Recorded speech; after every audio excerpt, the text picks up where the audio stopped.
ஏய், நீயா டைவர்ஸ் ஆச்சுன்னு சொன்னாங்க? ஆமாண்ணே, ஒரு வாரம் ஆச்சு. அப்புறம் எப்படி நீங்க வந்து 6 நாள் ஆச்சு. டைவர்ஸ் வாங்கின மறுநாளே ஒரு மாதிரியா இருந்துச்சு. அழுகையா வருது. அவனை விட்டு 3 மாசம் பிரிஞ்சிருந்தாலும் ஏதோ ஒரு நாள் நம்ம புருஷன் வந்துருவான்னு ரொம்ப தெனாவட்டா இருந்தேன்.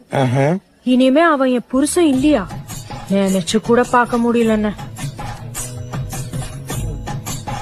அழுதுகிட்டே போன அடிக்கிறேன். ஒரே ரிங்ல எடுத்துட்டான். என்னை விட்டுட்டு போயிட்டே இல்லடா அப்படின்னு நான் ஓன்னு அழுகிறேன். இவன் பைக்க எடுத்துக்கிட்டு வரத்துக்குள்ள என்னால இருக்கவே முடியல. 6 கிலோமீட்டர் ஓடியே வந்தேன்னு.